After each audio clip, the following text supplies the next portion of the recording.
خلق الحدیث، یہ مختلف عنوان بنتے۔ آج اس موضوع پر گفتگو کریں گے۔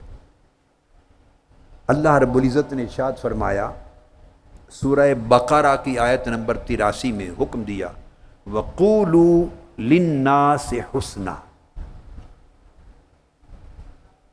یہ ان آیات کریمہ پر اضافتاً ایک الگ آیت ہے جو میں نے پہلے خطبہ میں کہی، شروع میں کہی۔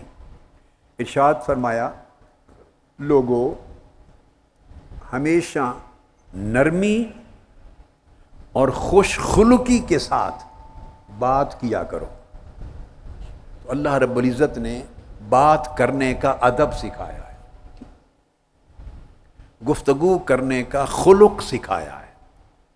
وَقُولُوا لِلنَّاسِ حُسْنًا، اور جب فرمایا للناس، اس سے مراد عام سب لوگ ہیں، امیر اور غریب بھی ہیں، طاقتور کمزور بھی ہیں، علماء بھی ہیں، جاہل اور ان پڑھ بھی ہیں، اہل علم بھی ہیں، اعزا اقارب بھی ہیں، اغیار بھی ہیں، قریب کے لوگ بھی ہیں، بعید کے لوگ بھی ہیں، دوست بھی ہیں اور غیر بھی ہیں۔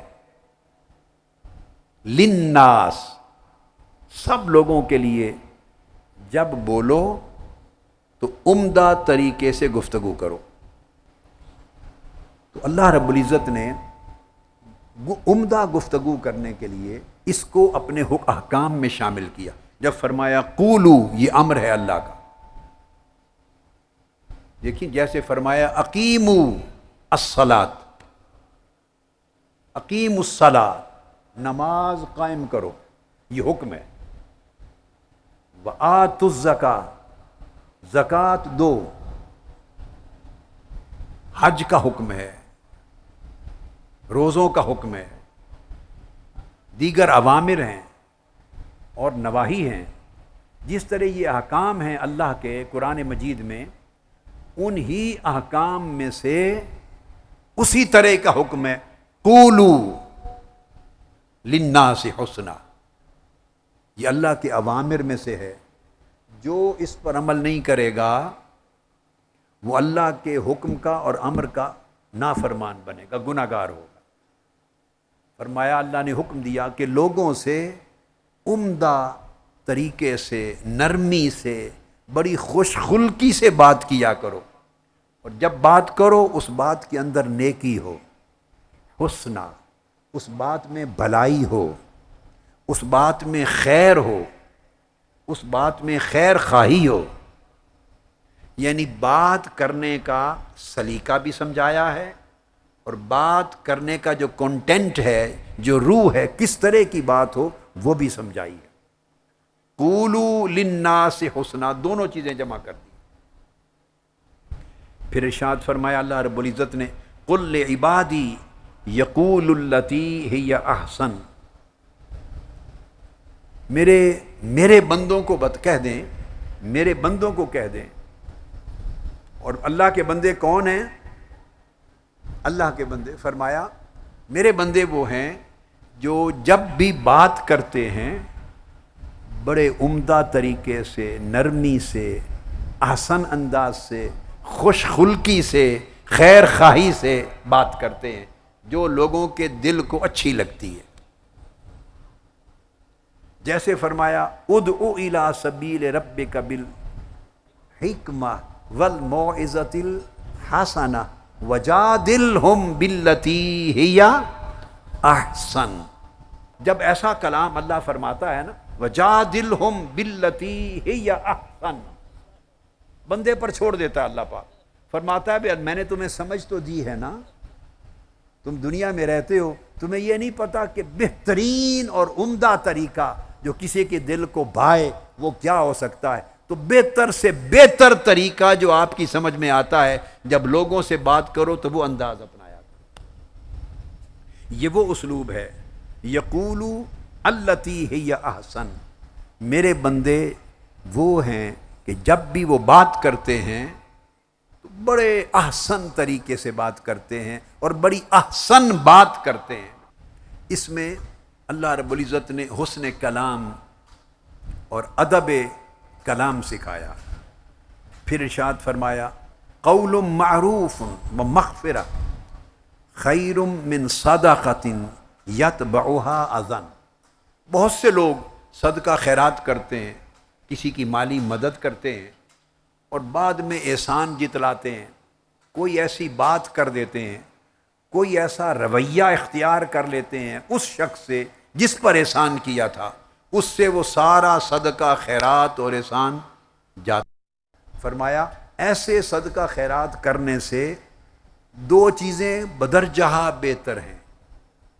دو چیزیں، ایک بجائے اس کی مالی مدد کرنے کے جس کے بعد احسان جتلا کے اس کا دل دکھانا ہے، اس سے بہتر ہے کہ ایک بول ہی پیارا محبت کا میٹھا بول لو اسے، مٹھاس بھرا بول، ایسے صدقہ سے بہتر ہے۔ وہ مغفرہ، اور کسی نے تلخی زیادتی کر دی تو اس کو معاف کر دینا، یہ اس احسان کرنے سے بھی زیادہ عمدہ ہے۔ کسی نے تلخی زیادتی کی بات کر دی تو اس کو معاف کر دینا، نظر انداز کر دینا، جو کام ہم عمر بھر نہیں کرتے۔ یہ جہاں چلے جائیں، ادھر جنوبی پنجاب میں چلے جائیں، یہی چیزیں ڈیل کرنی پڑتی ہیں۔ لاہور میں، پنجاب میں، جہاں چلے جائیں آپس میں بیٹھتے ہیں، یہ ڈیل کرنی پڑتی ہیں۔ خواتین کو یہی ڈیل کرنا پڑتا ہے۔ KPK میں بھی کئی جگہوں یہی ڈیل کرنا پڑتا ہے، مجھے علم ہے۔ چھوٹی سی بات ہے، اللہ پاک نے فرمائی قولوا للناس حسنا، جب ایک دوسرے سے بات کرو تو بڑے پیار سے بات کرو۔ ابھی بھی آسان بات لگ رہی ہے نا، قولوا للناس حسنا، لوگوں سے جب بات تو بھلائی کی بات کرو اور بھلے انداز کے ساتھ کرو۔ تو میں تو سمجھتا ہوں بڑا آسان نسخہ ہے۔ مثلا سورج دکھاتا ہوں، میرا مطلب یہ نہیں ہوتا کہ سارا کا سارا سورج خرید لیں، نہیں، اس کی دو چار شعائیں لے لیں۔ میں آپ کو پورا سورج دکھاؤں گا، اس کا مطلب یہ نہیں ہے کہ سارا سورج میں لے لیں، نہیں۔ 14ویں کا چاند ہے، آقا علیہ السلام کی تعلیمات 14ویں کے چاند کی طرح، اللہ اور اس کے رسول کی تعلیمات اور احکام سورج کی طرح۔ آقا علیہ السلام کو سراجم منیرہ فرمایا اللہ پاک۔ تو اللہ اس کے رسول کی تعلیمات تابع سورج ہیں، تو میں تو وہ پورا سورج ہی بتاؤں گا نا۔ اب آپ کے لیے جو سودا ہے، وہ آپ ایک دکان پر جاتے ہیں تو دکان پہ تو منوں کے حساب سے مٹھائی لگی ہوتی ہے، ادھر پتہ نہیں کتنے کلو لڈو لگے ہوتے ہیں، ادھر جلیبیاں لگی ہوتی ہیں، ادھر برفی لگی ہوتی ہے۔ اسی طرح آپ گنتے چلے جائیں مٹھائیوں کے نام۔ یا پھل کی دکان پہ جاتے ہیں تو پھلوں کے ادھر سیب پڑے ہیں، ادھر کیلے پڑے ہیں، ادھر انگور پڑے ہیں، ادھر آلو بخارے پڑے ہیں، ادھر لیچی پڑی، ایک دکان بھری ہوئی ہے خوبصورت طریقے سے سجی ہوئی۔ تو دکاندار تو سارا کچھ ہی لگا کے دکھائے گا نا، دکاندار تو سارا کچھ دکھائے گا۔ اب اس نے گاہک کو یہ تو نہیں کہا کہ ساری کی ساری دکان خرید لو، اس لیے تو نہیں دکان کھول کے بیٹھا کہ ہر گاہک سے یہ توقع کرے جو گاہک آئے کہے ساری دکان خرید لو۔ آپ بھلے اس سے 2 کیلے خرید لیں، اس سے 1 کیلا خرید لیں، 1 سیب خرید لیں، وہ بھی دے دیتا ہے۔ آپ اس سے تھوڑی سی 1-2-4 لڈو لے لیں، 2-4 جلیبیاں لے لیں، آپ آدھا کلو لے لیں، 1 پاؤ لے لیں، جتنا لے لیں، دکاندار کو انکار نہیں ہے، اس نے تو بیچنا ہے سودا، دکھائے گا پوری دکان۔ تو میں جب ساری رات بیٹھوں گا، میں آقا علیہ السلام کی پیار بھری تعلیمات کی ساری دکان دکھاؤں گا آپ کو۔ یہ تو کبھی نہیں کہا کہ سارا کا سارا جو ذوالنون مصری لے گئے تھے اتنا ہی سودا لے جاؤ، یہ توقع نہیں کرتا۔ یہ توقع کبھی نہیں کرتا کہ جو معروف کرخی نے جتنا لیا تھا اتنا سارا لے جاؤ، ایسی توقع نہیں ہوتی۔ جو باجزید بستامی نے جتنا لیا اتنا لے جاؤ سارا، جو ابو الحسن خرقانی نے لیا اتنا سارا اٹھا کے لے جاؤ، جو حضور داتا گنج بخش علی حجویری نے لیا اتنا لے جاؤ، نہیں، ایسا کبھی کوئی توقع نہیں کرتا۔ اللہ کا نبی بھی یہ توقع نہیں کرتا، دیتا سارا کچھ ہے، مگر الٹیمیٹلی مراد یہ ہوتی ہے بھائی جتنی سخت ہے اتنا لے لو، مگر لیے بغیر نہ جاؤ، 1 جلیبی ہی لے جاؤ، جتنا کچھ ہو سکے اتنا لے جاؤ، خالی نہ پلٹو، تھوڑا سا لے جاؤ گے اللہ اس کو اپنے اثر میں برکت میں بڑا کر دے گا، مگر کچھ نہ کچھ لے کر جاؤ، خالی نہ جاؤ۔ اب جب یہ نقطہ آپ کی سمجھ میں آ گیا تو آپ جان جائیں گے کہ سودا آسان ہے، سودا آسان ہے۔ اس لیے بڑی آسانی کے ساتھ فرمایا وَقُولُوا لِلنَّاسِ حُسْنًا، لوگوں کے ساتھ جب بات کرو اچھی بات کرو اور اچھائی کے ساتھ کرو، اس میں تو خرچہ ہی نہیں ہوتا۔ پھر ارشاد فرمایا اچھی بات کرنا اور کسی کو معاف کر دینا، یہ بہت سے جو ہم صدقات کرتے ہیں نا ان سے بھی بہتر ہے۔ پھر فرمایا کہ میرے بندے وہ ہوتے ہیں جو اچھے طریقے سے اچھی بات کرتے۔ دیکھیے اللہ پاک کتنا فوکس کر رہا ہے۔ پھر آقا علیہ السلام کی تعریف کی اور فرمایا میرے محبوب صلی اللہ علیہ وسلم وَلَوْ كُنْتَ فَظًّا، اگر آپ تند خو ہوتے، سخت بولنے والے ہوتے، سخت اور درست کلمات اور جملے گفتگو کرنے والے ہوتے، غلیظ القلب، اور آپ کا قلب اطہر دل بھی سخت ہوتا، تو پھر کیا ہوتا؟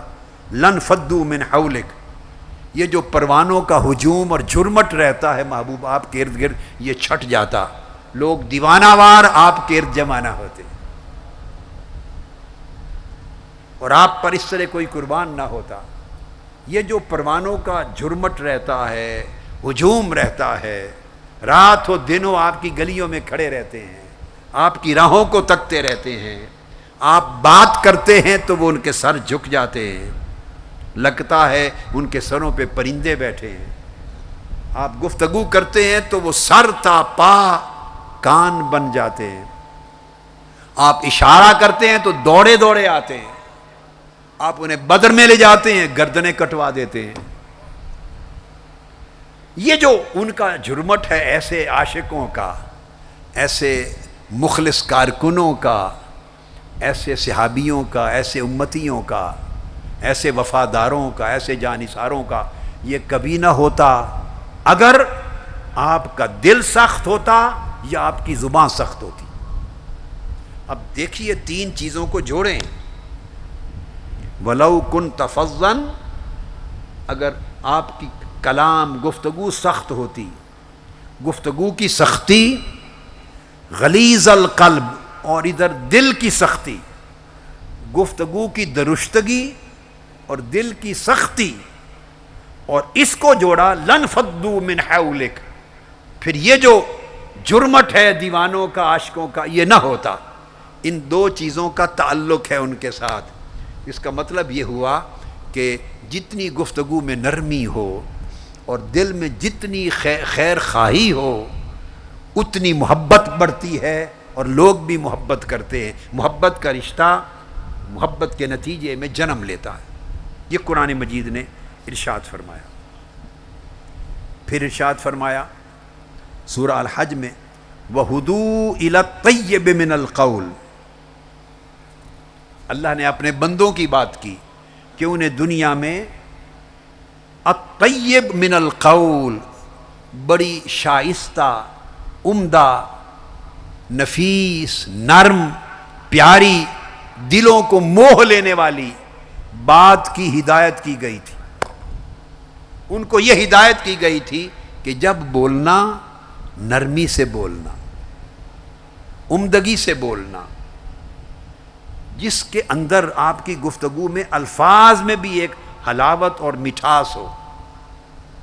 اللہ رب العزت نے جب وادی سینا میں درخت میں اپنے نور کو چمکایا، ظاہر کیا، اور موسیٰ علیہ السلام کو بلایا اور منصب رسالت پہ فائز کیا اور فرمایا جاؤ فرعون کی طرف، آپ دونوں فرعون کی طرف جائیں اور جا کے میرا پیغام سنائیں، اس موقع پر اب دشمن خدا کی طرف بھیجا جا رہا ہے، دشمن خدا کی طرف۔ فرمایا قول وقولا لہو قولا لینا اذهبا الی فرعون، دونوں فرعون کی طرف جائیں اور جا کے اس سے بات کریں، میرا پیغام پہنچائیں، اور پیغام پہنچائیں مگر قولا لہو قولا لینا، جب اس سے بات کریں تو بڑی نرمی اور عمدگی سے بات کریں. کہیں میرا جو میسج ہے، میرا جو پیغام ہے، اس پیغام کا جو اصل اس کی افادیت ہے، کہیں آپ کی زبان کی سختی سے وہ ضائع نہ ہو جائے. ہائے ہائے ہائے، جو میں پیغام دے کے بھیج رہا ہوں، کہیں آپ کے لفظ سخت ہوں، اس سے میرے پیغام کی تاثیر ضائع نہ ہو جائے. چونکہ قولا لینا، یہ برتن ہے، یہ برتن ہے، گلاس صاف ستھرا ہے، اس میں پانی ڈالا گیا ہے. صاف ستھرے برتن میں اگر پانی ہوگا تو آپ پی لیں گے، دودھ ہوگا، شربت ہوگا، جو بھی کچھ ڈالیں گے، برتن اچھا ہوگا تو آپ پی لیں گے. اگر برتن آپ کو میلا نظر آئے، دل کو نہ بھائے، تو بھلا جو چاہیں ڈال کے دے دیں، آپ نہیں پیئیں گے. اس طرح جو تھیم ہوتا ہے، میسج ہوتا ہے، وہ اللہ کا پیغام ہوتا ہے، اور برتن بندے کا کلام ہوتا ہے. جو پانی ہے، دودھ ہے، مشروب ہے، جو غذا ہے، جو پلانی ہے، مریض کو پلانی ہے، وہ اللہ کا پیغام ہوتا ہے، وہ اللہ کے رسول کا پیغام ہوتا ہے. اور جس برتن میں ڈال کے پلانا ہے مریض کو تاکہ شفا یاب ہو، وہ برتن بندے کا کلام ہوتا ہے، عالم کا کلام ہوتا ہے، مبلغ کا کلام ہوتا ہے، دائی کا کلام ہوتا ہے. اگر کلام کا برتن اچھا نہ ہوا تو اس کے پیغام کو کون پیے گا؟ تو تاثیر ضائع ہو جاتی. اس لیے فرمایا وَقُولَا لَهُ قَوْلًا لَيِّنًا، جب بات کریں تو بڑے نرم انداز سے بات کریں تاکہ دلوں کو بھا جائے. اب یہ جو انداز بیان ہے، یہ حسن خلق کا بڑا اعلیٰ اور عظیم حصہ ہے. زبان اگر کھردری ہو، زبان اگر سخت ہو، زبان اگر درست ہو، زبان میں کانٹے ہوں، کانٹے، تو آپ سے پھول کون لے گا؟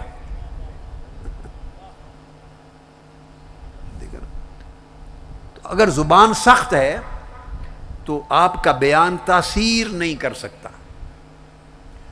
اب اللہ رب العزت نے کیا کیا؟ اپنا پیغام دینے کے لیے اپنے محبوب کو، اور انسان کمال حسن خلق میں سے خوبیاں یہ دی کہ اس نے بیان بھی خود سکھایا، اور فرمایا الرحمن علم القرآن خلق الانسان علمہ البیان. اب یہاں ایک نکتہ علماء بھی بطور خاص سمجھیں، مگر سب لوگوں کی آسانی سے سمجھ میں آنے والا ہے. میں تو کوئی بات مشکل کرتا ہی نہیں ہوں. یہ اللہ مدد کرتا ہے ہماری، کوئی مشکل ہو بھی تو اللہ اسے مشکل رہنے نہیں دیتا. اب سورہ الرحمن، اس سورت کی ابتدا اس آیت سے ہو رہی ہے کہ اللہ نے انسان کو پیدا کیا اور بیان سکھایا، یعنی سکھایا کہ بولنا کیسے ہے، اظہار ما فی الضمیر کیسے کرنا ہے. یہ قائدین کے لیے اور کارکنان کے لیے یہ پہلا میسج ہے سورہ الرحمن کی آیت سے. والدین کے لیے اور اساتذہ کے لیے پہلا میسج ہے. معلمات کے لیے، لیڈرز کے لیے، تربیت کرنے والوں کے لیے، پڑھانے والوں کے لیے، ائمہ کے لیے، خطباء کے لیے میسج ہے. یہ اللہ پاک نے یہ کام سکھایا ہے. خلق الانسان علمہ البیان. اب جب اللہ پاک نے چاہا کہ میں بیان سکھانے کی بات کروں، کہ میں نے انسان کو پیدا کیا اور میں نے خود اس کو بیان سکھایا کہ بولنا کیسے ہے، بات کیسے کرنی ہے، کمیونیکیشن کیسے ہو، میسج میرا کیسے پہنچانا ہے. جب اللہ پاک نے چاہا کہ یہ بیان کروں تو اس کی بے شمار صفتیں ہیں، اس کی بے شمار صفتیں ہیں. وہ قدیر بھی ہے، وہ حی بھی ہے، وہ قیوم بھی ہے، وہ علیم بھی ہے، وہ رؤوف بھی ہے، بے شمار صفتیں. اس نے ساری صفتوں میں ایک صفت چنی، الرحمن، بڑی رحمت والا. بیان کا ذکر کرنے سے پہلے اپنی صفت رحمان کا ذکر کیا تاکہ پتہ چلے کہ اے بیان کرنے والے، بیان تیرا میرا سکھایا ہوا تب ہوگا جب سارے بیان میں رحمت کی جھلک آئے، سارے بیان میں رحمانیت کا جو فیض ہے وہ آ جائے. اگر تیرے بیان میں رحمت کی جھلک نہیں تو اس کا مطلب ہے تو نے رحمان سے نہیں سیکھا بیان، اپنا بیان رحمان سے نہیں سیکھا۔ اسی وجہ سے اس سورت کا نام الرحمن رکھا، اسی وجہ سے پوری سورت کا نام رحمان رکھ دیا۔ الرحمن علم القرآن۔ اب الرحمن کہہ کر ایک چشمہ ہے رحمان کا، اس میں سے پہلا چشمہ پھوٹا علم القرآن، قرآن کے علم کا۔ تو قرآن کے علم میں بھی رحمان کی رحمانیت چھائی ہوئی ہو تو وہ علم قرآن ہے۔ تو قرآن کا علم دیا جا رہا ہو اور طریقہ درست ہو، طریقہ روکھا ہو، رحمت سے خالی ہو، تو وہ رحمان سے لیا ہوا نہیں ہے طریقہ۔ الرحمن علم القرآن، رحمان نے قرآن کا علم دیا، سکھایا ہے۔ تو جب آپ قرآن آگے سکھائیں تو وہی انداز اپنائیں جو رحمان نے دیا ہے۔ پھر فرمایا خلق الانسان علمہ البیان، پھر انسان کو پیدا کیا، اس کو بولنا سکھایا، بیان کرنا سکھایا، وضاحت کرنا سکھایا، توضیح کرنا سکھایا۔ تو جب اس کو بیان سکھایا تو اس کے اندر بھی اللہ رب العزت نے اپنی رحمانیت کے ذریعے رحمت بھر دی۔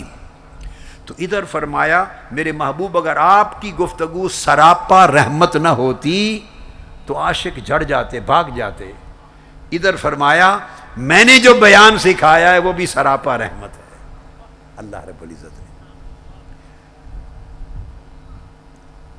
اب یہ تو ایک بنیادی چیز ہے جو میں نے آپ کو سمجھا دی۔ اس کے آداب میں کہ نرم طریقے سے، رحمت کے طریقے سے گفتگو کرنی ہے۔ اب یہ جو انداز ہے گفتگو کا، اس کو آقا علیہ الصلوۃ والسلام نے بڑی اہمیت دی اپنی حیات طیبہ میں۔ آقا علیہ الصلوۃ والسلام نے ارشاد فرمایا، یہ گفتگو کے ادب اور گفتگو کے خلق پہ بات ہو رہی ہے کہ گفتگو کا اخلاق کیا ہے، کس طرح کی گفتگو عمدہ مؤثر بن سکتی ہے۔ حضرت عبداللہ بن عمر رضی اللہ تعالیٰ عنہ ارشاد فرماتے ہیں کہ حضور علیہ الصلوۃ والسلام نے فرمایا، آقا علیہ السلام نے فرمایا ان فی الجنہ غرفتن، اور بعض اور حدیث میں آیا غرفن، جنت میں کئی حجرے ایسے ہیں، کئی محلات ایسے ہیں اور کئی گھر اللہ نے ایسے بنائے ہیں، یرا ظاہرها من باطنها وباطنها من ظاہرها، ان کی دیواریں اتنی خوبصورت اور نفیس ہیں، ان کی دیواریں کہ اندر سے باہر نظر آتا ہے اور باہر سے اندر نظر آتا ہے، اتنی نفیس قسم کی دیواریں جنت میں ایسے، اور چمکتی ہیں وہ دیواریں۔ اچھا، یہاں آپ کے ذہن میں فوری شاید خیال آ گیا ہو کہ یہ تو پرائیویسی نہیں ہوگی، یہ سنتے ہی میرے ذہن میں آیا کہ شاید خیال آ گیا ہو کہ یہ تو پرائیویسی نہیں ہوگی۔ تو بعض اوقات آدمی فیملی میں بات کر رہا ہوتا ہے، تو ہاں یہ فرق ہے اس دنیا اور جنت کا۔ پرائیویسی کیوں ہوتی ہے؟ پرائیویسی اس لیے ہوتی ہے کہ کچھ باتیں ایسی ہوتی ہیں جو آپ دوسروں کو دکھانا نہیں چاہتے یا سنانا نہیں چاہتے، اور نہیں چاہتے کہ دوسرا آگاہ ہو۔ اگر وہ آگاہ ہو جائے تو آپ کا خیال ہے یہ راز فاش ہو جائے گا، چونکہ جس سے آپ بات کر رہے ہیں اندر پرائیویسی میں اس پر وہ اعتماد ہے، اور جس پر راز فاش ہو جائے گا اس پر وہ اعتماد نہیں ہے۔ تو یہ جو اعتماد میں فاصلہ ہے، گیپ ہے، اس گیپ کی وجہ سے پرائیویسی درکار ہوتی ہے۔ یا بعض اوقات بات ایسی ہوتی ہے، کچھ معاملات، کام ایسے ہوتے ہیں کہ جو آدمی دوسرے کا دیکھنا گوارا نہیں کرتا، اس میں شرم اور حجاب محسوس کرتا ہے۔ اگر دوسرا اس کو دیکھ لے آپ کے بعض معاملات کو تو آپ فیل کریں گے کہ یہ آپ شرم محسوس کریں گے۔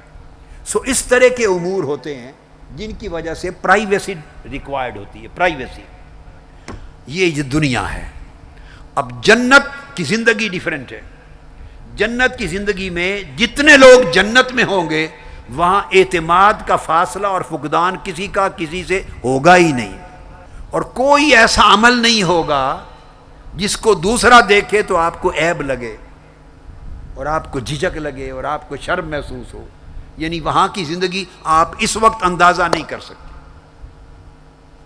اس وقت اندازہ نہیں کر سکتے، چونکہ اس وقت جنت کی زندگی کے جو احوال ہیں اور جو ذوق ہیں اور اس کی کیفیات کو محسوس کرنے کی جو صلاحیت ہے، اس دنیا میں رہتے ہوئے ابھی آپ کے پاس وہ نہیں ہے. آنکھ بند ہوگی جب آدمی مرے گا تو وہ ایک نئی صلاحیت کا دروازہ کھل جائے گا، پھر وہ چیزیں سمجھ میں آ جائیں گی. اب یہ جو میں نے ابھی ایک بات کی، شاید اس کے سمجھنے میں بھی مشکل آئے، بعض کہیں کہ یہ بات ابھی سمجھ میں نہیں آئی. اس کے لیے ایک مثال دیتا ہوں تاکہ جلد سمجھ میں آ جائے. آپ جوان ہیں، مرد ہیں، آپ کے اندر شادی کرنے کی یہ خواہش ہوتی ہے. شوہر کو بیوی کے ساتھ وقت گزارنے اور بیوی کو شوہر کے ساتھ وقت گزارنے کی ایک طلب ہوتی ہے، جائز طلب ہے. اب اس کو ذہن میں رکھ لیا ذہن میں. اب یہ جو خواہش ہے آپ سمجھتے ہیں کہ یہ فطری خواہش ہے. اب ایک 5 سال کے بچے کو لے لیں، اس کے اندر یہ طلب ہوگی؟ بولیے کیوں نہیں ہوگی؟ وہ انسان نہیں ہے، انسان تو ہے نا، مگر ابھی عمر کے اس حصے میں ہے کہ اس میں رجولیت نہیں آئی. وہ جو طلب ہے ابھی اس کی صلاحیت اللہ پاک نے اس کے جسم کے نظام میں پیدا نہیں کی، سو وہ اس وقت اس کا اندازہ نہیں کر سکتا. اب سمجھ آ گئی؟ کئی چیزوں کا اندازہ آپ ہی کو ایک وقت میں نہیں تھا، 10 سال گزرے تو ہو گیا. اسی طرح آپ طلبگار ہوتے ہیں، کوئی آدمی طلبگار ہے طاقت کا، حکومت کا، سلطنت کا، عہدے کا، منصب کا. 5-6 سال کے بچے، 7-8 سال کے بچے بچیاں، ان کو حکومت اور سلطنت کی وہ طلب نہیں. ان کا ذوق شوق کھلونے کے ساتھ ہے. ان کو آپ کرسی دے دیں، عہدہ دے دیں، منصب دے دیں، وزارت کی بات کر لیں، وہ ہر چیز چھوڑیں گے. وہ کہیں گے مجھے گڑیا چاہیے، بچی کہے گی مجھے ڈالز چاہیے، مجھے ٹیڈی بیئرز چاہیے، مجھے کھلونے چاہیے، مجھے الیکٹرانک ٹوائز چاہیے. بچے کا جو شوق اور شہوت، اس کو شہوت کہتے ہیں، بچوں میں جو شہوت کھلونوں کی ہے وہ اس عمر میں آپ کی نہیں ہے. حالانکہ آپ اسی شہوت کے دور سے آپ میں سے ہر کوئی گزر چکا ہے. تو عمر کا وہ حصہ تھا جب وہ شہوت تھی، وہ طلب تھی، وہ شوق تھا. اب اس سے جب گزر گئے وہ شوق، وہ طلب ختم ہو گئی. اب آپ کے شوق طلب اور ہے، جو آپ کی ہے وہ بچوں کے پاس نہیں، اور جو بچوں کی اس وقت بھی شوق اور طلب ہے وہ آپ کے پاس نہیں ہے. تو عمر کے ساتھ ذوق بدلتے ہیں، طلب بدلتی ہے، غرض بدلتی ہے، شہوت بدلتی ہے. اللہ پاک وقت کے ساتھ صلاحیتیں بدلتا ہے. اسی طرح جو چیزیں آخرت کی اور جنت کی زندگی کے کیف ہیں کہ اللہ کے حضور بیٹھنا ہوگا، ایک کرسی لگے گی اور وہ اپنی نور کی کبریائی پردوں کے اندر تشریف فرما ہوگا، اور کرسیاں صوفے لگیں گے جنت کے، اور لوگ بیٹھ کر اس کو دیدار کریں گے، اور بیٹھے ہوں گے جنتی. اچانک آواز آئے گی اوپر سے السلام علیکم. وہ دیکھیں گے کس کی آواز ہے، اوپر سر اٹھائیں گے کہ نور چمکے گا، آواز آئے گی تمہارا رب ہوں، میں نے تمہیں سلام کیا ہے، خوش آمدید کہا ہے. اب یہ چیزوں کی اس دنیا میں سمجھ نہیں آ سکتی. وہ رہنا کیسا ہوگا، وہ حوروں کے ساتھ رہ کر بھی شرمندگی نہیں ہوگی. یہاں آپ اپنی بیوی کے ساتھ معاملات کسی دوسرے پر آشکار نہیں کر سکتے. وہاں آپ کی زندگی اس انداز کی ہوگی کہ کسی کو شرم نہیں آئے گا. وہاں شرم اور حجاب نام یہ عیب ہے، اور عیب کی کوئی چیز کا وجود جنت میں نہیں ہوگا. غم جنت میں نہیں ہوگا، دکھ جنت میں نہیں ہوگا، شرم جنت میں نہیں. شرم سے میری مراد جس میں آدمی جھجک محسوس کرے اور آر محسوس کرے، آر جنت میں نہیں ہوگی. اگر آر ہو تو اس کا نام جنت ہی نہیں، پھر وہ دوزخ بنتی ہے. اگر اپ سیٹ ہو بندہ، کسی سچویشن سے اپ سیٹ ہو، تو وہ جنت نہیں ہے۔ جب جنت میں جاتے ہیں تو جنت کا سیٹ اپ ایسا ہے کہ کوئی اپ سیٹ نہیں ہوتا۔ جنت کا سیٹ اپ ایسا ہے کہ اس میں کوئی اپ سیٹ نہیں ہوتا، وہاں کوئی شرمندگی نہیں رہے گی، وہاں طبیعتوں میں بوجھ نہیں رہیں گے، وہاں غم نہیں رہے گا۔ فرمایا نا لا خوف علیہم ولا هم یحزنون۔ اب کسی کو کیا پتا کہ میرے اولیاء کو کوئی خوف نہیں ہوتا اور کوئی غم نہیں ہوتا۔ اب کیا کوئی زندگی بے خوف بھی ہوتی ہے اور کوئی زندگی بغیر غم کے بھی ہوتی ہے؟ یہ خوف اور غم کی صلاحیت رکھنے والوں کو کیسے سمجھ میں آئے؟ یہ ایک دور ہے، ان مراحل سے گزریں گے اور بندے کی روح کسی نئے دور میں داخل ہو، پھر نئی صلاحیت کھلتی ہے تو پتہ چلتا ہے کہ ہاں ایک یہ بھی حال ہے جس میں خوف چلے جاتے ہیں، ایک یہ بھی حال ہے جس میں غم و اندو چلے جاتے ہیں، یہ بھی حال ہے جس میں غل اور غیظ و غضب چلے جاتے ہیں۔ آپ سوچتے ہیں نا جب اخلاق حسنہ کی بات ہوتی ہے تو کیسے کریں؟ کوئی گالی دے تو غصہ تو آئے گا، ہاں درست بات ہے، مگر ایک یہ بھی حال ہے کہ جہاں غیظ اور غضب نکال دیا جاتا ہے، ایک یہ بھی حال ہے جہاں رنج اور غم نہیں آتے، ایک یہ بھی حال ہے جہاں برائی کرنے والے کے ساتھ آپ بھلائی کرتے چلے جاتے، آپ برائی چاہیں بھی تو کر ہی نہیں سکتے، ایک یہ بھی حال ہے کہ جہاں کچھ بھی نہ ہو تب بھی کنجوس نہیں ہوتے، غربت میں بھی سخی رہتے ہیں، ایک یہ بھی حال ہے کہ کمزور ہو کر بھی طاقتور ہوتے ہیں، ایک یہ بھی حال ہے کہ کھانے کو کچھ نہیں پھر بھی غنی ہوتے ہیں، مالدار ہوتے ہیں۔ یہ ہر وقت ہر ایک کو محسوس نہیں ہوتی کیفیتیں۔ آدمی جب تک داخل نہ ہو کسی پروسیس میں، جب تک کیلا کھائے نہیں اس کے ذائقے کا پتہ نہیں چلتا، جب تک آدمی کوئی سویٹ ڈش کھائے نہیں، سمجھنے سمجھانے خطاب کرنے سے سمجھ نہیں آتی، آدمی مجبور ہو کے کہتا ہے بھائی میں آپ کو سمجھا نہیں سکتا کہ یہ ڈش کیسی ہے، اس پھل کا ذائقہ کیسا ہے، اس مشروب کا ذائقہ کیسا ہے، میرے پاس الفاظ نہیں کہ میں یہ احساس آپ کو منتقل کر سکوں۔ ایک ہی طریقہ ہے بھائی، یہ گلاس میں ڈال کے یہ مشروب پی لو، تمہیں سمجھ آ جائے گی کہ ذائقہ کیا ہے۔ تو ذائقہ سمجھ آنے والی چیز نہیں، چکھی جانے والی چیز ہے۔ ایک خوبصورت آواز ہے، ایک آدمی بہرا ہے، وہ سنتا نہیں، یا اس کے اندر حسن سماع ہی نہیں ہے، ذوق ہی نہیں ہے، تو بڑا کوئی الہامی اور الوہی ترنم اور تغنمی کیوں نہ اس کو سناتے رہیں، وہ تو بت بن کے بیٹھا رہے گا، اس کو جسم ہلے گا ہی نہیں۔ تو ایک شخص ہے، اس کے اندر اللہ نے نغمگی رکھی ہے، اس کی طبیعت میں اس کے اندر ترنم اور تغنم کو فیل کرنے، اس کے اندر اللہ نے اس کے تار جامد نہیں رکھے، اس کے تار باطن کے ہلتے ہیں۔ جب وہ نغمہ سنتا ہے لاہوتی تو اس کے تاروں میں حرکت آتی ہے، اس کا من بھی جھومتا ہے، اس سے پوچھیں تو اس کو اثر کچھ اور ہوگا، اور جو کورا ہے وہ سنے تو اس پہ اثر کچھ اور ہوگا، ایسے بت بن کے بیٹھا ہوگا۔ اسی طرح ایک آدمی کے اندر سونگھنے کی حس نہیں ہے، آپ گلاب کے پھولوں کا اور ڈیفوڈلز کا اور ٹیولپس کا اور روزز کا اور جیسمینز کا آپ سارے پھولوں کا انبار لگا دیں، اس غریب کی حس ہی نہیں ہے، اس کو نزلہ ہے، زکام ہے، بلاکیڈ ہے اس کے ناک میں، آپ سونگ سونگ کے واہ واہ کر رہے ہیں، وہ پوچھے گا کس چیز کی واہ واہ کیے جا رہے ہیں، کیا ہو رہا ہے یہاں؟ وہ کہیں گے بھئی اتنی خوشبو، اس نے کہا مجھے تو نہیں آ رہی، تو بھئی اس کی شامہ کی حس ہی بند ہے، اب اسے آپ خوشبو کیسے سنگھائیں؟ نہ دکھا سکتے ہیں، نہ چکھا سکتے ہیں خوشبو، نہ سنا سکتے ہیں، نہ سمجھا سکتے ہیں، یہ تو سونگنے سے آئے گی۔ تو لوگوں حصیں جدا جدا ہوتی ہیں، میرے بھائیوں، میری بہنوں اور بیٹوں اور بیٹیوں، حصیں جدا جدا ہیں، صلاحیتیں جدا جدا ہیں۔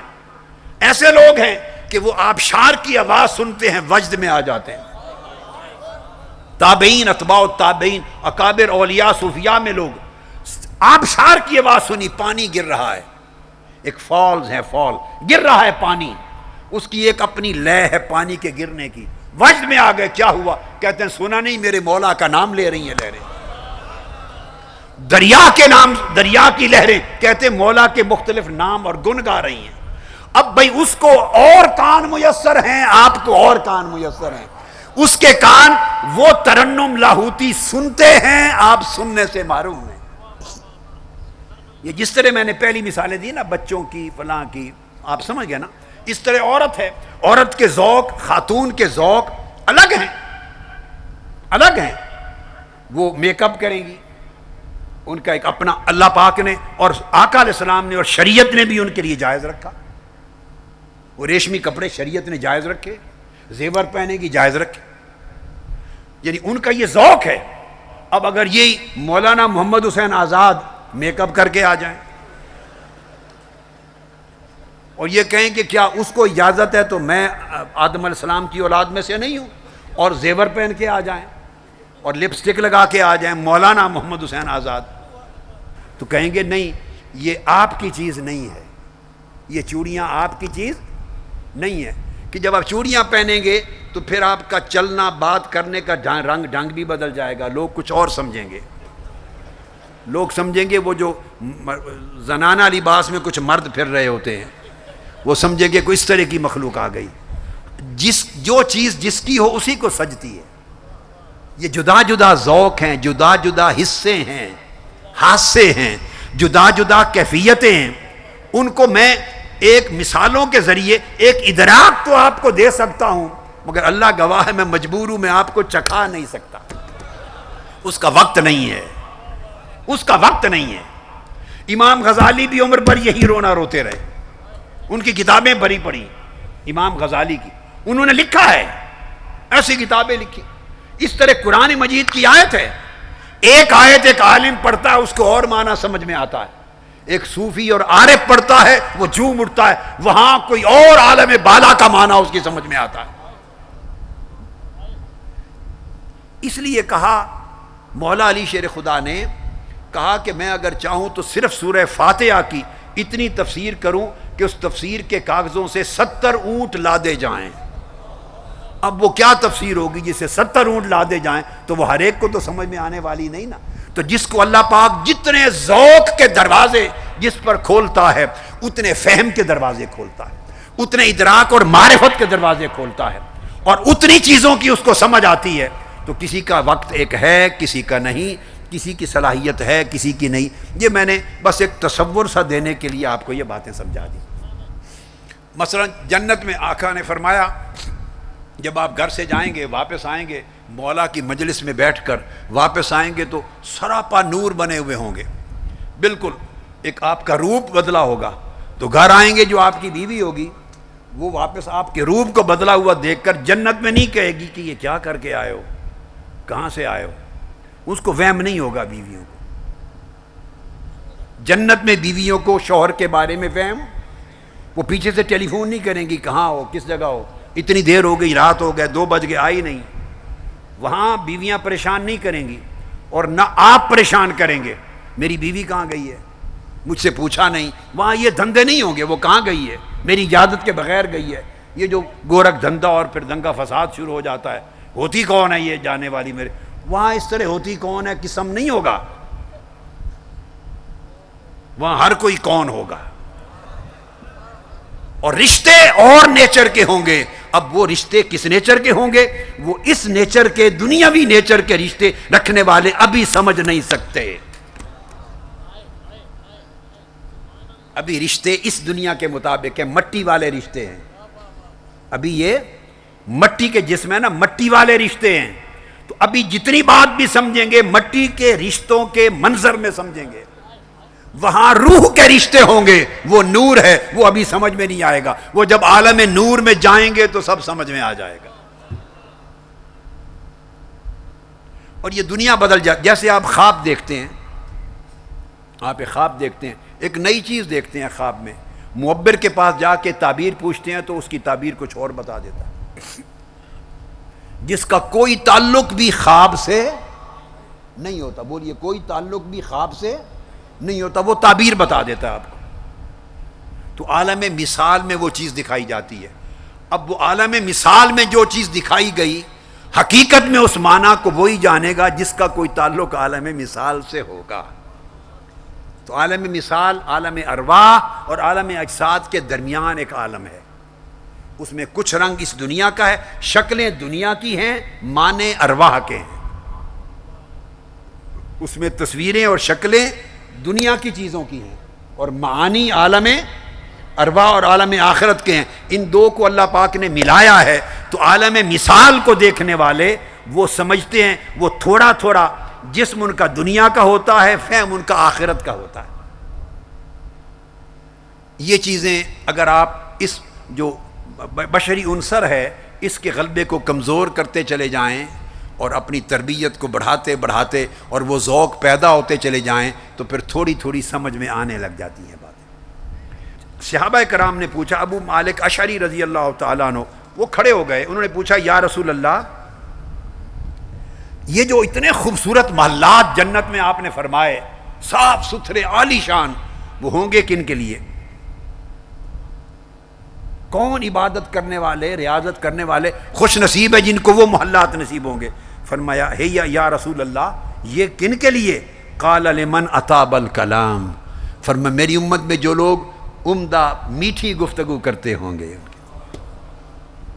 سن لے کتنا بڑا عمل ہے، جو میری امت میں جو لوگ میٹھی نرم گفتگو، خوبصورت گفتگو کرتے ہوں گے، جن کی گفتگو سے کسی کا دل نہیں دکھتا ہوگا، جن کی گفتگو سے کسی کو پتھر نہیں پڑتے ہوں گے، ایسی گفتگو کرتے ہوں گے جن میں مٹھاس ہوگی، یہ ان کے لیے اللہ نے محلات بنائے۔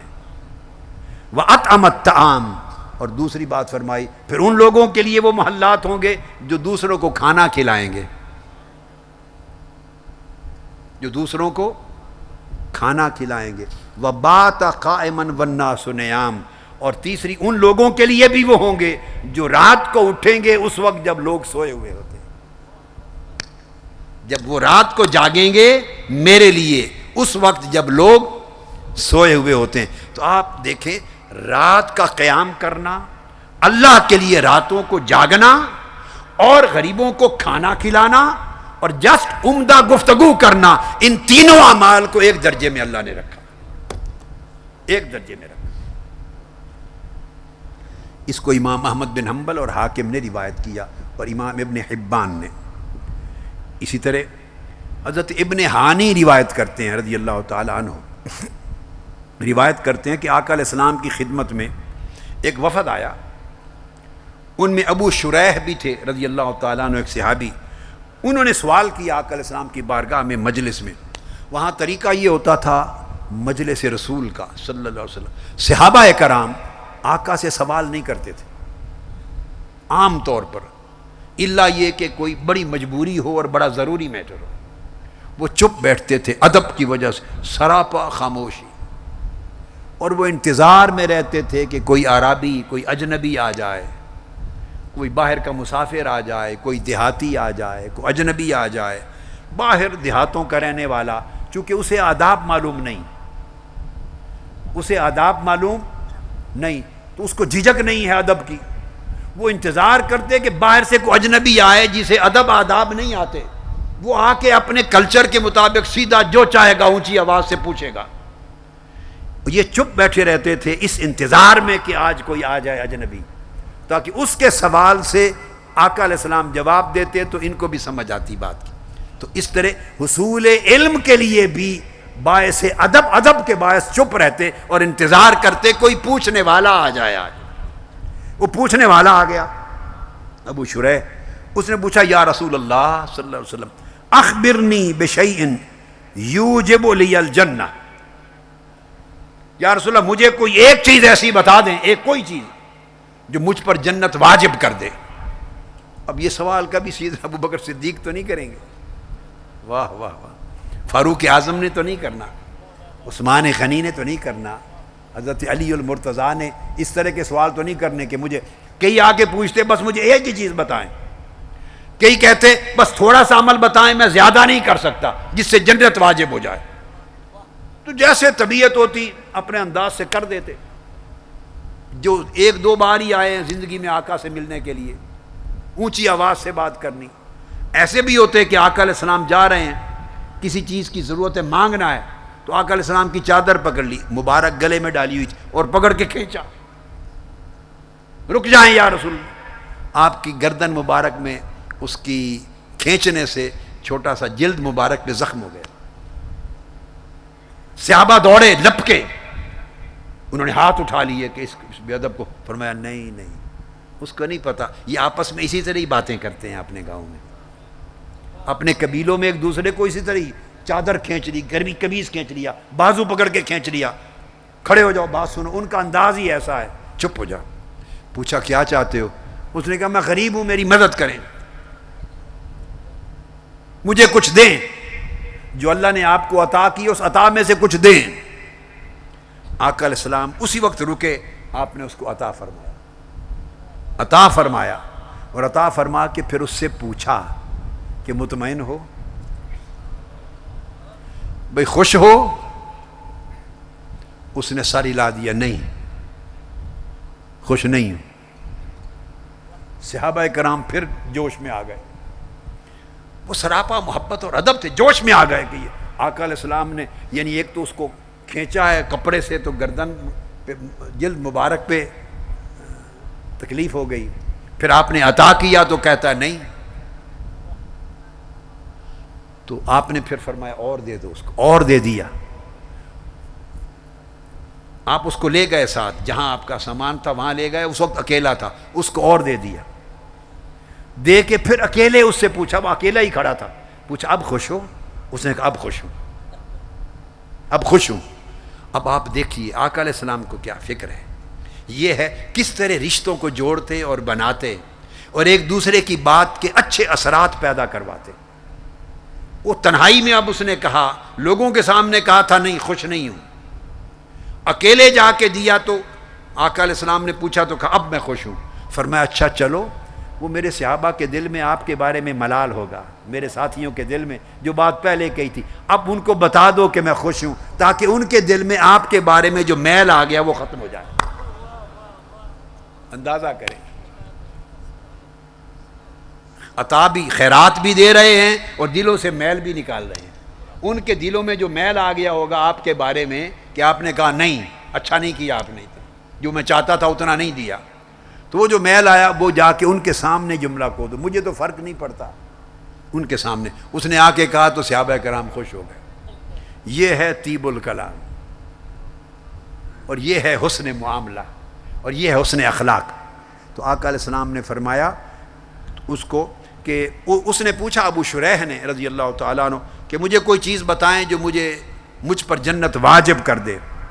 آپ نے فرمایا آپ سن لیں، جب ایسا سوال ہو تو ذہن تو اس طرف جاتا ہے نا، فرمایا کہ اتنی نمازیں پڑھے، اتنے روزے رکھو، اتنی تسبیح کرو، اللہ اللہ کرو، یہ کام کرو، حج کرو، یہ ذہن جاتا ہے۔ نہیں، جب کبھی آقا علیہ السلام سے پوچھا گیا، کل یاد ہے میں نے آپ سے کہا تھا، کل کہا تھا یا پرسوں، کہ میں نے کم و بیش زندگی میں 15 سال یا 20 سال میں 5 لاکھ یا اس سے زیادہ احادیث کو کنگالا ہوگا، 5 لاکھ یا زائد احادیث میں گزرا ہوں۔ یہ اپنی کتاب جامع السنہ جو کم و بیش 40,000 احادیث کا مجموعہ ہے، اس کو مرتب کرنے کے لیے 40,000 احادیث کا ذخیرہ مرتب کرنے کے لیے جتنی کتب حدیث کی آئی ہیں ان کی خاطر اتنا ذخیرہ دیکھا۔ میں نے زندگی میں ایک حدیث نہیں پڑھی جس میں کسی نے یہ سوال ایسا کیا ہو اور جواب میں آقا علیہ السلام نے عبادات میں سے کسی عبادت کا ذکر کیا ہو، ایک حدیث نہیں پڑھی۔ آقا علیہ السلام نے اخلاق حسنہ کو اور حسن معاملہ کو جملہ عبادات فرائض کے بعد، ایمان اور عقیدہ اور فرائض کے بعد جملہ عبادات پر مقدم رکھا۔ اس نے پوچھا مجھے کوئی چیز بتائیں جو جنت واجب کر دے۔ آقا علیہ السلام نے فرمایا طیب الکلام، میٹھی گفتگو کرنا، وبذل السلام، اور امن اور سلامتی کو، پیار اور محبت کو پھیلانا، واطعام الطعام، اور لوگوں کو کھانا کھلانا۔ اب دیکھیے کیا تعلیم ہے، طیب الکلام، اور پھر آقا علیہ السلام کی فصاحت بھی دیکھی، فصاحت اور بلاغت بھی دیکھی، طیب الکلام وبذل السلام واطعام الطعام، اس میں لفظوں کے اندر فصاحت اور بلاغت بھی، فصاحت بھی دیکھیں، اور پھر اس کی معنویت بھی دیکھیں. فرمایا عمدہ، نفیس، میٹھی، دل موہ لینے والی پیاری بات کرنا، اپنی سلامتی اور محبت کو پھیلانا، اور بھوکوں کو کھانا کھلانا. یہ 3 کام کر لو، جنت واجب ہو گئی. آپ نے اسے یہ بھی نہیں پوچھا کہ یہ کرتے ہو، یہ کرتے ہو، یہ کرتے ہو، کچھ نہیں پوچھا. فرمایا جاؤ. وہ کہیں سے آیا تھا، ایک سوال کیا، فرمایا جنت واجب ہو گئی، یہ کام کرو. چلے گئے. حضرت جابر بن عبداللہ انصاری رضی اللہ تعالیٰ عنہ روایت کرتے. یہ حدیث جو پہلی میں نے بیان کر دی آپ کو، یہ ابن حبان نے اور امام ابن ابی شیبہ نے اور طبرانی نے اس کو روایت کیا. جابر بن عبداللہ انصاری روایت کرتے ہیں آقا علیہ الصلوۃ والسلام سے، آپ نے فرمایا الحج المبرور لیس لہ جزاء الا الجنہ. فرمایا مقبول حج، کیا؟ وہ حج جو مقبول ہو جائے. یہ بڑا امپورٹنٹ نکتہ ہے، اس لفظ پہ توجہ کریں. آقا علیہ السلام نے فرمایا وہ حج جو بندہ حج کرے اور حج مقبول ہو. فرمایا جو حج مبرور ہے، جو اللہ کی بارگاہ میں قبول ہو جائے، اس کی کوئی اور جزا ہی نہیں سوائے جنت کے. حج مبرور کی کوئی اور جزا نہیں. لفظ بولا الحج المبرور. مبرور بر سے ہے. بر کا معنی ہے نیکی، اور مبرور کا مطلب ہے وہ حج جو نیکی قرار پا گیا، یعنی اللہ کے ہاں مقبول ہو گیا. آپ سمجھ گئے؟ جس حج کو اللہ کے ہاں نیکی قرار دے دیا گیا، یعنی وہ حج مقبول ہو گیا. تو فرمایا حج مبرور کا کوئی اور صلہ نہیں سوائے اس کے کہ بندے کو جنت ملے، جنت کو واجب کرتا. تو صحابہ کرام اٹھ کھڑے ہوئے، عرض کیا یا رسول اللہ، یہ تو سمجھ آ گئی کہ جو حج نیکی بن جائے یعنی مقبول ہو جائے، اس کا صلہ تو جنت ہے صرف. وما برہ، مگر وہ نیکی کیا ہے؟ آقا نے شرط لگا دی، وہ حج جو نیکی قرار پا جائے. ہر حج نہیں، ہر ایک کا حج نہیں، وہ حج جو مبرور ہو، جو بعض اپنی خاصیتوں اور اپنے محاسن کی وجہ سے اللہ کے ہاں نیکی قرار پا جائے، مقبول ہو جائے. تو صحابہ نے پوچھا یا رسول اللہ، حج مبرور سے تو جنت واجب ہو گئی، مگر وہ جس نے اس کو مبرور بنایا وہ بر کیا ہے؟ البر. فرمایا وما برہ، اس کے جنت کو واجب کرنے کا سبب کیا ہے بر؟ فرمایا اطعام الطعام و طیب الکلام. فرمایا اگر حج کے دنوں میں اور آگے پیچھے وہ بھوکوں کو کھانا کھلاتا رہا اور لوگوں سے میٹھی زبان سے گفتگو کرتا رہا، اس کا حج بھی قبول ہے. اور اگر زبان میں مٹھاس نہیں آئی تو حج بھی قبول نہیں. حج مبرور نہیں ہے. اور نفس میں، دلوں میں سخاوت نہیں ہے، کھانا کھلانے والا نہیں ہے، اس کا دسترخوان کشادہ نہیں، تو حج بھی حج مبرور نہیں. یعنی آپ اندازہ کر لیں. پھر حضرت وہب بن منبہ وہ روایت کرتے ہیں، وہ بیان کرتے ہیں، قال ثلاث من کن فیہ اصاب البر. اسی بر کی بات تھی نا کہ حج مبرور جنت کو واجب کرتا ہے. اور فرمایا بر کیا ہے؟ بر فرمایا طیب الکلام و اطعام الطعام، میٹھی گفتگو، عمدہ خوش خلقی کی گفتگو اور سخاوت، کھانا کھلانے کا عمل. اب حضرت وہب بن منبہ، یہ حضرت ابو ہریرہ رضی اللہ تعالیٰ عنہ کے شاگرد بھی ہیں، جلیل القدر تابعین میں سے. تو وہ روایت کا بیان کرتے ہیں ثلاث من کن فیہ اصاب البر. ان سے پوچھا گیا یہ جو بر ہے جس کی بات ہو رہی ہے، جو بر حج کو بھی مقبول کرتی ہے اور جو بر جنت کو واجب کرتی ہے، یہ بر کیا ہے؟ آپ نے فرمایا جس شخص میں 3 خوبیاں جمع ہو جائیں، 3 خصلتیں جمع ہو جائیں تو اس نے بر کو پا لیا. اس نے بر کو پا لیا. فرمایا سخاوت النفس و صبر علی الاذی و طیب الکلام. ابن ابی دنیا نے روایت کیا، فرمایا کہ دلوں کا سخی ہو جانا، اس کا نفس سخی ہو جائے، یعنی من کی کنجوسی ختم ہو جائے. من کی کنجوسی ختم ہو تو ہاتھوں میں کنجوسی آتی ہے، ہاتھوں میں سخاوت آتی ہے. من سے کنجوسی ختم ہو تو زبان میں سخاوت آتی ہے. من کی کنجوسی، گھٹن، من کی گھٹن، من کی تنگی ختم ہو تو معاملے میں، برتاؤ میں سخاوت آتی ہے، کھلا پن آ جاتا ہے. یہ باہر جو رویوں میں تنگی ہوتی ہے اور چہروں پر تنگی ہوتی ہے، چہروں پر تنگی، رویے میں تنگی، گفتگو میں، لفظوں میں تنگی، معاملے میں تنگی، یہ ساری تنگیاں جو باہر نظر آتی ہیں اصل میں طبیعت کی تنگی، نفس کی تنگی ہے. نفس کو فراخ کر دیں، اس کو سخی کر دیں، نفس کو سخی کر دیں. اچھا، یہاں ایک سوال آپ کے ذہن میں ابھر سکتا ہے، نفس کو سخی کیسے کریں؟ ایک خیال ہے جو نفس کو کنجوس کرتا ہے، اگر اس خیال کو نکال دیں نفس سخی ہو جائے گا. وہ خیال کیا ہے جو من کو، نفس کو، دل کو کنجوس کرتا ہے، تنگ کرتا ہے؟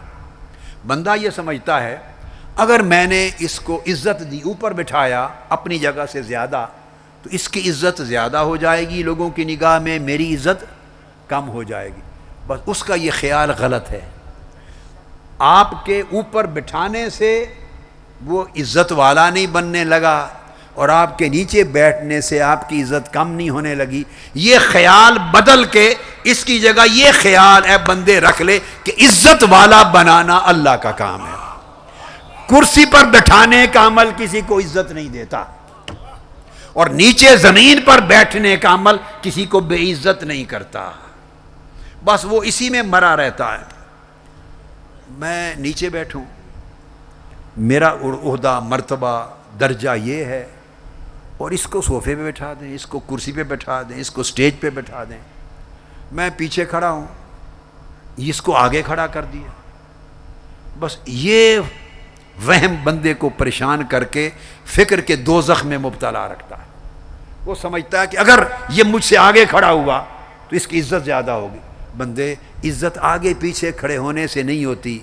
وَلِلَّهِ الْعِزَّةُ وَلِرَسُولِهِ، عزت اللہ کے ہاتھ میں ہے، عزت اللہ کے ہاتھ میں ہے. وہ چاہے تو چٹائی پر بیٹھنے والوں کو عرش جیسی عزت دے دے، اور چاہے تو تخت پر بیٹھنے والے تخت پر بیٹھ کر بھی بے عزت اور ذلیل اور خوار ہی رہیں. بندے کو ایک یہ خیال رہتا ہے کہ یہ میں نے اس کو دے دیا تو میرے وسائل میں، مال میں کمی ہو جائے گی، مجھے تنگی ہوگی. تو اس کا مطلب ہے اس کا اللہ کے رازق ہونے پر بھروسہ نہیں ہے، اس کا خیال غلط ہے، اس کا خیال غلط ہے. کسی کو دینے سے آپ کا رزق کم نہیں ہوتا، بس ختم ہے بات. اللہ نے وعدہ کیا جو دیتا ہے میں اس کا رزق بڑھاتا ہوں. اب پرابلم یہ ہے کہ ایک طرف اپنا خیال ہے کہ دینے سے میرا رزق کم ہو جائے گا، ایک طرف اللہ کا فرمان ہے. ہمیں اپنے خیال پر یقین زیادہ ہے، اللہ کے فرمان پر یقین نہیں. نام تو ایمان کا لیتے ہیں مگر یقین نہیں ہے.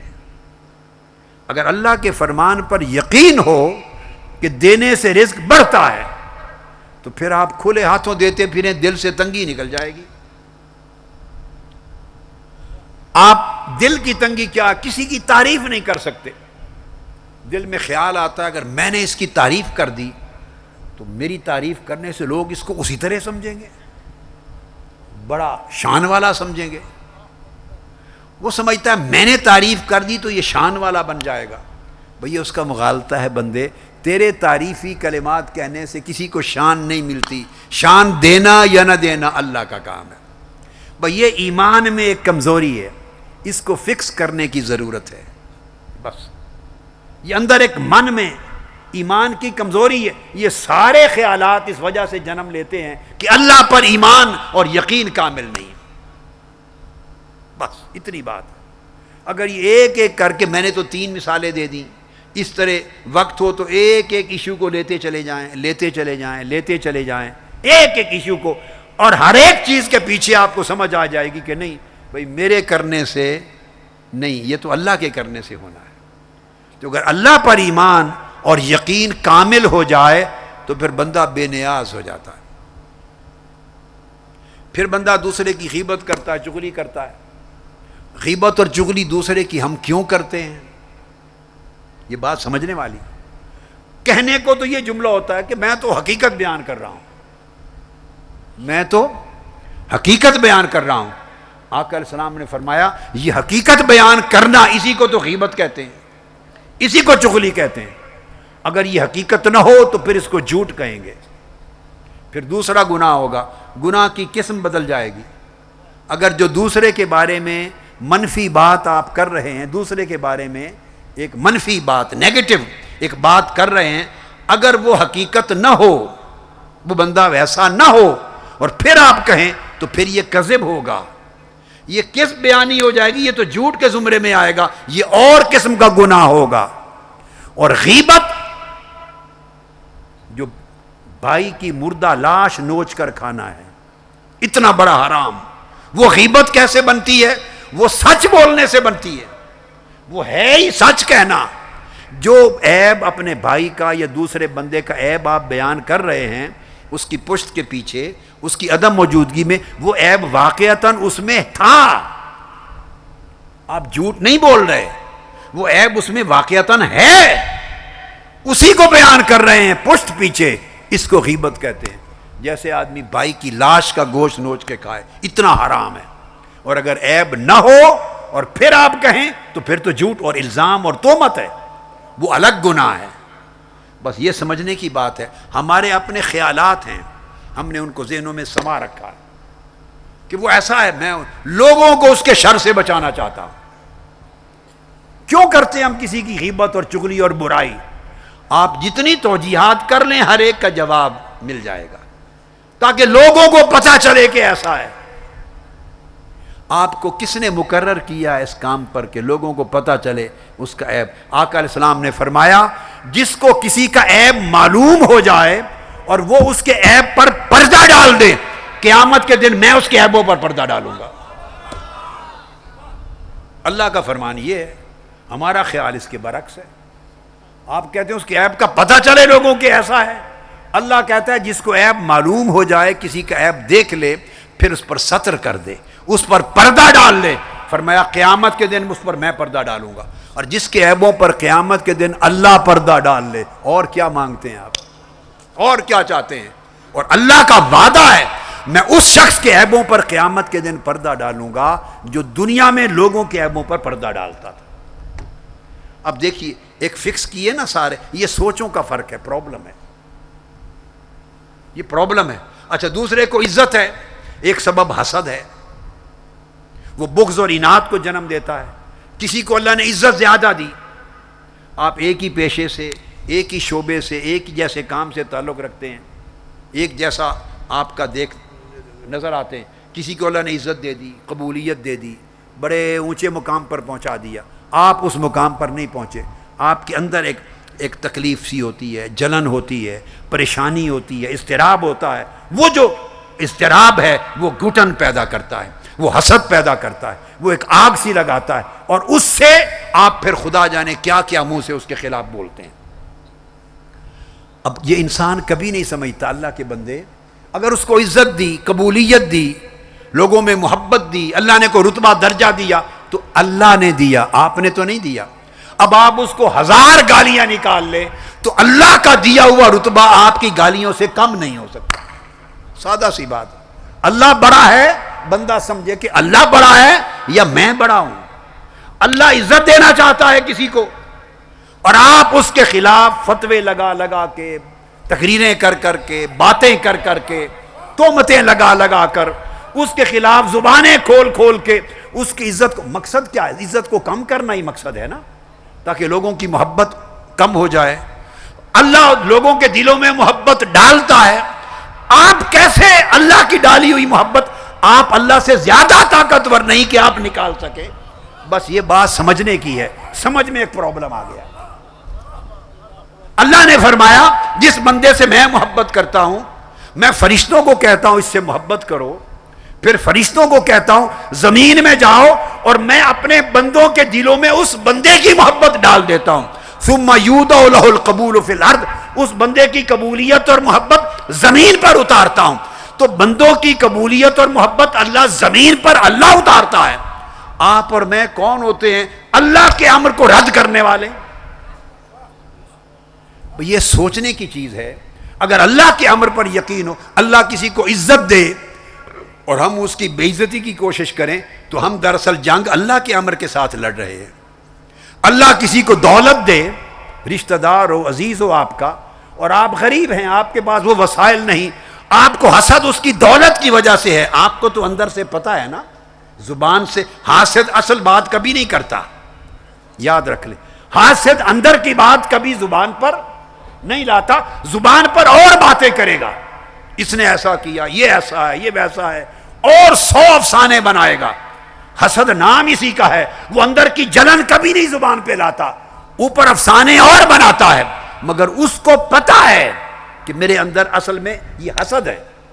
تو اب اس کو یہ سوچنا چاہیے کہ اللہ کا امر یہ ہے اسے دولت ملے، امر یہ ہے اسے عزت ملے، امر یہ ہے اسے شہرت ملے، امر یہ ہے اسے طاقت ملے، امر یہ ہے کہ اس کا علم بڑھے، اس کا عمل بڑھے، جو بھی اللہ کا امر ہے اس کا مقدر ہے۔ آپ اگر حسد کی وجہ سے اس کے خلاف جنگ لڑیں گے تو یہ اس بندے کے خلاف جنگ نہیں، یہ اللہ کے امر کے خلاف جنگ ہے۔ اگر تو آپ اللہ سے بڑے ہیں تو اپنی کوشش میں کامیاب ہو جائیں گے، اگر تو آپ اللہ جتنے طاقتور ہیں، اللہ کے برابر طاقتور ہیں، تو پھر آپ بالکل بیلنس پہ لے آئیں گے۔ اللہ چاہ رہا ہے اس کو عزت ملے، آپ چاہ رہے ہیں یہ بے عزت ہو، تو کہیں نہ کہیں تو سیٹ ہوگا نا جا کے معاملہ۔ تو آپ تو اللہ جتنی طاقت نہیں رکھتے، اور اگر آپ اللہ سے زیادہ طاقتور ہیں، معاذ اللہ، استغفر اللہ العظیم، تو پھر آپ اس کو اپنی منشا کے مطابق نیچے گرا دیں گے۔ اور اگر آپ کی طاقت اللہ جیسی نہیں ہے، اللہ اللہ ہے، وہ قادر مطلق ہے، آپ عاجز بندے ہیں، تو پھر بندگی یہ ہے کہ اللہ کے امر کو مان لیا جائے، اللہ کے امر کو مان لیا جائے۔ تو یہ مسائل تنظیموں میں بھی ہوتے ہیں، یہ مسائل رشتہ داریوں میں بھی ہوتے ہیں، یہ مسائل دوست احباب میں بھی ہوتے ہیں، یہ علماء کے بھی آپس میں ہوتے ہیں، یہ تاجروں کے آپس میں ہوتے ہیں، یہ سیاسی لیڈروں کے آپس میں ہوتے ہیں، مردوں کے ہوتے ہیں، خواتین کے ہوتے ہیں۔ یہ جو سارے مسائل جہاں جہاں انسانی رشتے ہیں، ہر جگہ کسی نہ کسی شکل میں یہ چیزیں، یہ کانٹے کھٹکتے ہیں، یہ کانٹے کھٹکتے ہیں، یہ تنظیموں کے درمیان بھی ہوتے ہیں، ہر چیز ہوتی ہے۔ مگر بندے کو اگر اس کا ایمان کامل ہو جائے اور اللہ کے امر پر ایمان اور یقین پختہ ہو جائے کہ اللہ کے امر سے ہے، بس وہ اس جہنم سے نجات پا گیا، اس مصیبت سے جان چھوٹ گئی اس کی۔ نہ وہ بات الگ ہے، حکمران کا کرب، وہ بھی اللہ کا حکم ہے اور اللہ کے رسول کا اس کے خلاف کھڑا ہونا، وہ ہے من رآ منکم منکرا فلیغیرہ بیدہ۔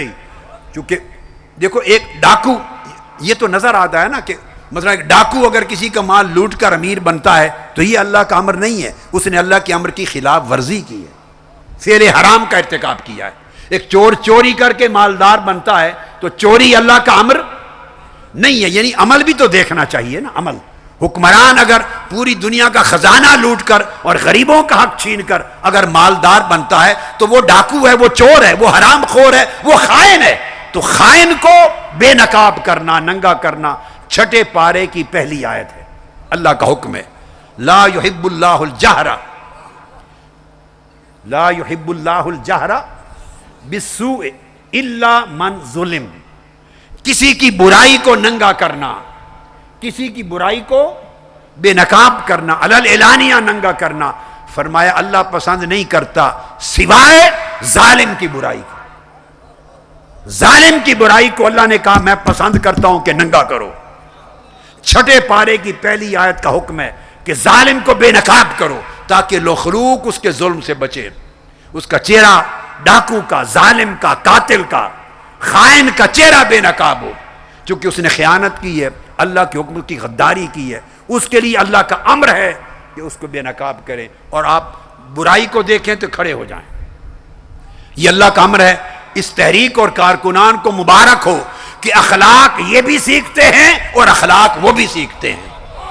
آپ کی ذات سے کسی کی زیادتی ہو تو معاف کرنا بھی سیکھتے ہیں، اور اللہ کے دین اور انسانیت پر ظلم ہو تو طاقتوروں کا گریبان پکڑنا بھی سیکھتے ہیں۔ یہ دو کردار ہیں اور دونوں آقا علیہ السلام کو عطا کیے، والکاظمین عطا کیے۔ محمد الرسول اللہ والذین معہ اشداء علی الکفار رحماء بینہم، جو اللہ کا نافرمان اور دشمن ہو اس پر سخت ہوتے ہیں اور آپس میں نرم اور معاف کر دینے والے ہوتے ہیں۔ یہ دو رخ ہیں اخلاق کے، دونوں اخلاق ہیں اور ایمان کا حصہ ہیں۔ تو یہ بتا یہ رہا تھا کہ نفس کی سخاوت، اور اگر کوئی ذاتی طور پہ اذیت دے تو اس پہ صبر، اور طیب الکلام، اور گفتگو کو نرم اور میٹھی گفتگو کرنا، فرمایا جس میں یہ تین چیزیں جمع ہو جائیں اس نے نیکی کو پا لیا۔ یہ نیکی کا معنی ہے۔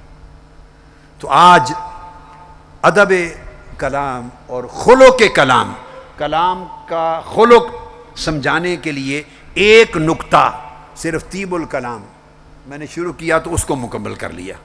تو اس کے باقی اور آداب اور اخلاق ہیں گفتگو کے، وہ انشاءاللہ دیکھتے ہیں کہ کل یہ موضوع بنتا ہے یا اگلا کوئی موضوع شروع کرتے ہیں۔ تو باقی اللہ پاک ہمیں طیب الکلام بھی عطا فرمائے، بذل السلام بھی عطا فرمائے، اور اطعام الطعام بھی عطا فرمائے، اور ہماری زندگیوں کو حسن اخلاق کے زیور سے آراستہ کر دے۔